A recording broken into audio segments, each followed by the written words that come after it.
नमस्कार, अन्नपूर्णा रेसिपीमध्ये तुम्हा सगळ्यांचं स्वागत। तर आज आपण इथे इन्स्टंट मँगो मोदक बनवणार आहोत। तर त्यासाठी इथे मी 1 वाटी आंब्याचा पल्प घेतलेला आहे, 2 वाटी डेसिकेटेड कोकोनट घेतलेला आहे, अर्धी वाटी साखर घेतलेली आहे। जर आंबा आंबट असेल तर साखर थोडं वाढवू शकता। 1/4 कप साय घेतलेली आहे किंवा पाव वाटी साय घेऊ शकता। चिमूटभर येलो फूड कलर घेतलेला आहे। 4 ते 5 हिरवी इलायची वाटून घेतलेली आहे आणि 2 चमचे तूप घेतलेला आहे। तर सुरुवातीला आपल्याला डेसिकेटेड कोकोनट भाजून घ्यायचा आहे। तर डेसिकेटेड कोकोनट भाजताना गॅस लो हीट वर ठेवून हे 2 ते 3 मिनिटे छान असं परतून घ्यायचं आहे। 3 मिनिटाच्या नंतर इथे तुम्ही बघू शकता डेसिकेट कोकोनट छान असं भाजून घेतलेला आहे। आता यामध्ये 2 चमचे तूप टाकायचं आहे। तूप टाकून परत हे छान असं परतून घ्यायचं आहे। आता यामध्ये 1 वाटी आंब्याचा पल्प टाकायचा आहे।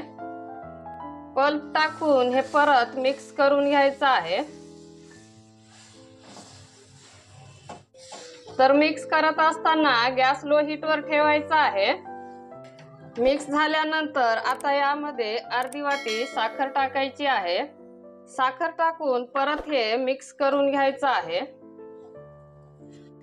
मिक्स झाल्यानंतर आता यामध्ये 1/4 कप साय टाकायची आहे आणि चिमूटभर येलो फूड कलर टाकून परत हे मिक्स करून घ्यायचं आहे। मिक्स झाल्यानंतर आता हे मिश्रण घट्टसर होईल तोपर्यंत शिजवून घ्यायचं आहे। तर शिजवताना सतत हलवून घ्यायचं आहे आणि गॅस लो हीट वर ठेवायचा आहे। तर इथे तुम्ही बघू शकता हे मिश्रण मी घट्टसर असं शिजवून घेतलेलं आहे आणि या मिश्रणाला खूप छान असा तूप सुटलेला आहे।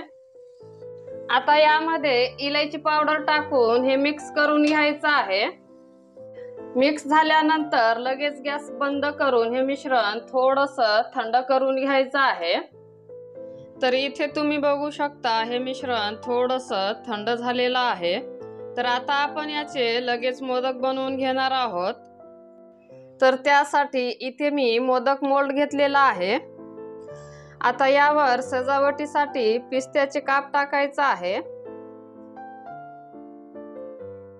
आता यामध्ये हे मिश्रण टाकायचं आहे।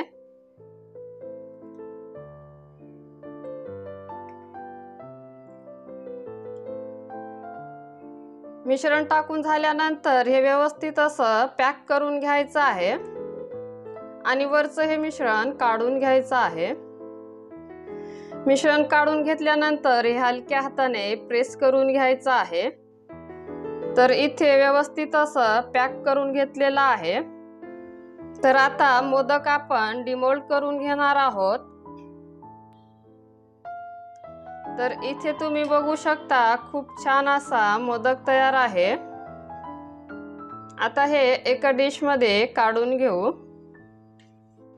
तर सगळे मोदक याच पद्धतीने भरून डिमोल्ड करून घेणार आहे। तर मोदक तुम्ही बघू शकता खूप छान झालेला आहे। तर इथे मी सगळे मोदक बनवून घेतले, खूप छान झालेले आहे। तर हे मोदक तुम्ही 20 ते 25 मिनिटात संकष्ट चतुर्थीला बाप्पासाठी नैवेद्य म्हणून बनवू शकता। व्हिडिओ आवडला असेल तर व्हिडिओला लाईक करा। अशाच अजून नवनवीन रेसिपी बघण्यासाठी आपल्या चॅनलला सबस्क्राइब करा। धन्यवाद।